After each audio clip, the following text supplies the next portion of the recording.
के खर्चे पूरे नहीं होते। बच्चों की पढ़ाई, दवा और रोजमर्रा का सामान सब महंगाई में और मुश्किल हो गया है। काश मैं भी कुछ कमा पाती।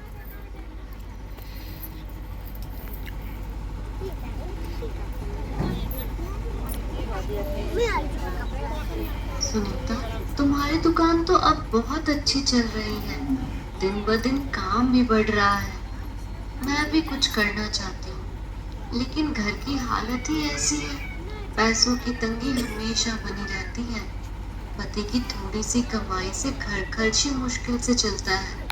बच्चों की पढ़ाई के लिए भी हाथ तंग पड़ जाता है। ऐसे में सोचती हूँ कि मैं भी कुछ कमाऊं, मगर समझ नहीं आता कहाँ से शुरू करूं। गीता, बिल्कुल वैसा ही हाल मेरा भी था। जब मैंने सिलाई का काम शुरू करने का सोचा था, तब घर में पैसे की बहुत दिक्कत थी। तभी मैंने जीविका समूह से जुड़कर बचत करना शुरू किया। समूह से ऋण ली और धीरे धीरे अपना काम खड़ा किया। लेकिन अब तो तुम्हारे लिए और भी आसान रास्ता है।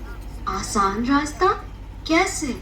बिहार सरकार ने नई योजना शुरू की है, मुख्यमंत्री महिला रोजगार योजना। इसमें लोन की तरह कर्ज चुकाने का डर नहीं है, बल्कि सरकार सीधे मदद कर रही है। शुरुआत के लिए 10,000 रुपए और आगे जरूरत पड़ी तो 2 लाख रुपए तक की अतिरिक्त सहायता। मतलब अब तो हर महिला अपने मन का काम शुरू कर सकती है। लेकिन सुनीता, क्या मैं भी इस योजना का लाभ ले सकती हूँ? महिला की उम्र 18 से 60 साल तक होनी चाहिए। तुम या तुम्हारे पति आय करदाता नहीं होने चाहिए। तुम या तुम्हारे पति सरकारी नौकरी में नहीं होने चाहिए। और हाँ, जीविका समूह से जुड़ना जरूरी है। अरे वाह, मेरी उम्र तो 30 है। मैं और मेरे पति आयकर भी नहीं देते और नौकरी भी नहीं करते हैं, तथा मैं जीविका समूह से जुड़ी भी हूँ। मतलब मैं इस योजना का लाभ ले सकती हूँ। नमस्ते बहनों, क्या चर्चा हो रही है? दीदी, रीता भी रोजगार शुरू करना चाहती है। उसे महिला रोजगार योजना के बारे में बताइए ना।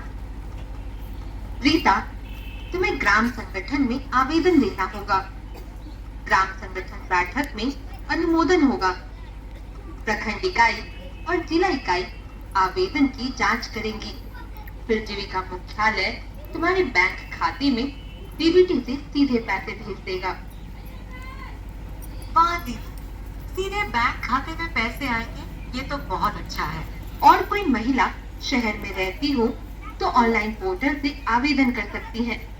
उनको भी पैसे सीधे डीबीटी के माध्यम से बैंक खाते में ट्रांसफर हो जाएगा। पैसा ही नहीं, हमें व्यवसाय चलाने की ट्रेनिंग भी मिलती है। मुझे तो सिखाया गया कि कैसे ग्राहक से बात करनी है और हिसाब किताब रखना है। हाँ, जीविका महिलाओं को तकनीकी और प्रबंधकीय कौशल भी सिखाती है। साथ ही सही उद्यम चुनने और कार्य योजना बनाने में मदद भी करती है।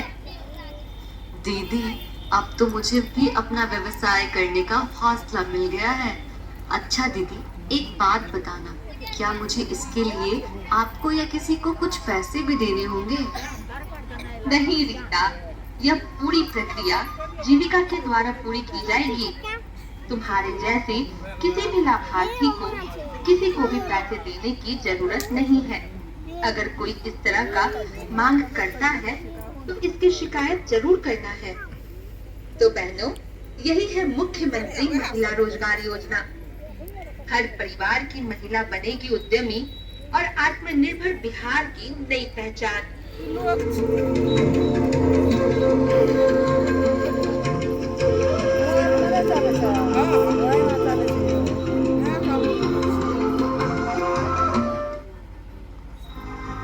एक समय था जब समाज में महिलाओं की भागीदारी सीमित थी, लेकिन समय बदला, बिहार बदला और बिहार की महिलाओं के जीवन में एक बड़ा बदलाव आया है। आज वो नेतृत्व कर रही हैं, निर्णय ले रही हैं और बिहार के सुनहरे भविष्य की कहानी लिख रही हैं। ये सब संभव हो पाया है माननीय मुख्यमंत्री जी की दूरदर्शी सोच एवं महिलाओं के सशक्तिकरण हेतु दृढ़ संकल्प से। वर्ष 2005 में नई सरकार के गठन के बाद से महिला सशक्तिकरण पर काफी काम किया गया है।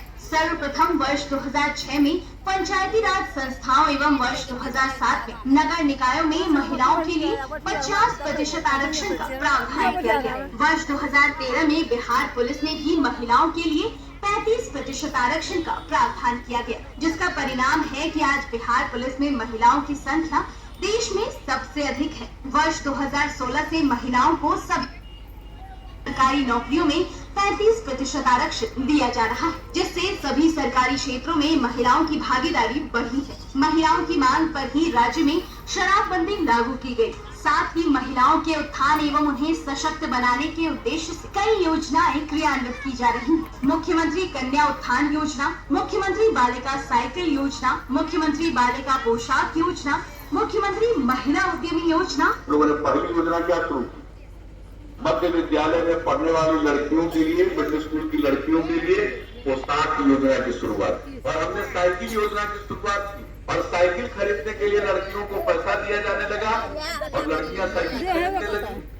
जीविका जैसी पहल ने न सिर्फ महिलाओं को शिक्षित, उद्यमी और आत्मनिर्भर बनाया है, बल्कि समाज की सोच में एक क्रांतिकारी बदलाव लाया है। वर्ष 2006 में विश्व बैंक से कर्ज लेकर राज्य में स्वयं सहायता समूहों का गठन किया गया, जिसे जीविका का नाम दिया गया। अब स्वयं सहायता समूहों की संख्या लगभग 11 लाख से अधिक हो गई है, जिसमें जीविका दीदियों की संख्या लगभग 1,40,00,000 से अधिक हो गई है। अब शहरी क्षेत्रों में भी स्वयं सहायता समूह का गठन शुरू कर दिया गया है, जिनकी संख्या अब बढ़कर 36,000 हो गई, जिससे लगभग 3,80,000 जीविका दीदियां जुड़ी हैं। हम लोगों ने 6 में ही विश्व बैंक से कर्ज लेकर राज्य में स्वयं सहायता समूह का गठन किया और उनका नाम हमने जीविका दिया।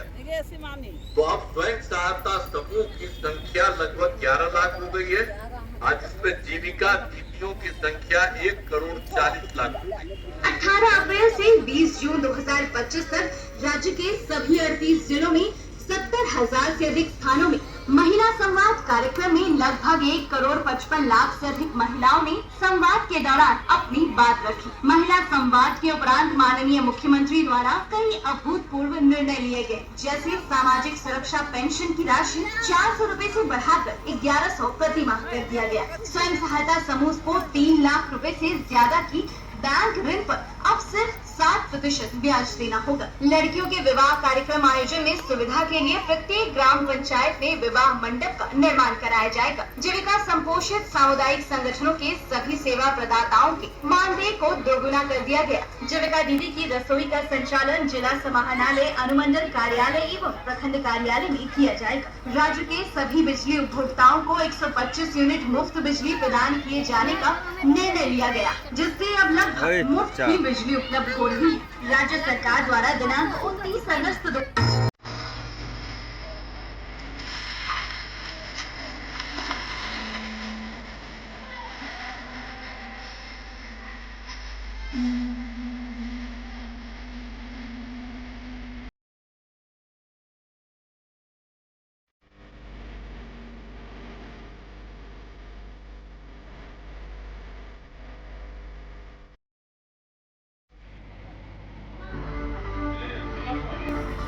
हो गया।